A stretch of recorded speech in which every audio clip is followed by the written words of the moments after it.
if we think about the 97% of people in the U.S. who really don't even know what they're even missing yet, how do we reach out and bring them into the fold if they don't even know what this is?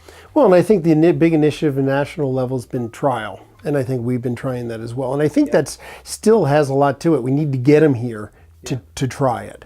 I think we also need to work to combat some of the negative stories in the media where people only hear about it's too cold, it's, people died hitting a tree, or, it's there's a drought out west, or whatever the issue is. No one's really telling the other side of the story. They really usually want to talk about when something's really gone bad. And so for the ski business, it seems like most of the big stories at a national level covered by the news is usually not the positive stuff. So, I guess that's a question we need to talk about at a national level. Is that something we should be trying to combat with positive PR stories? I think all the resorts are doing that on our own to some degree. We're trying, right? But, it's hard to get that message out. There's a lot of different stories. To me, one of the things that's interesting is, I still think, skiing's one of the only, if not the only sport you can do as a family. Yes. Right? So my kids play all the different sports, lacrosse, soccer, tennis, right? And when we do that, we basically go and just stand on the sideline and watch them.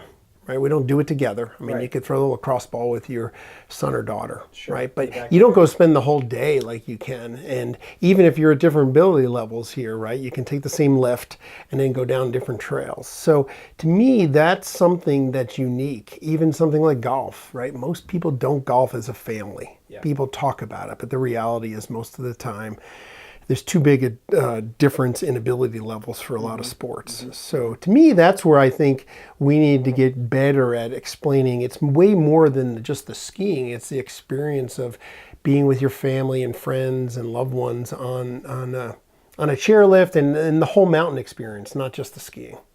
And I think we're good at getting the message out to our own people, right? We have a lot of people on Facebook, we have a lot of email addresses, and we're talking to the people that want us to talk to them. But I'm not sure any of us have the budgets or the wherewithal to go talk to the group as you're talking about that doesn't even identify as a skier or rider.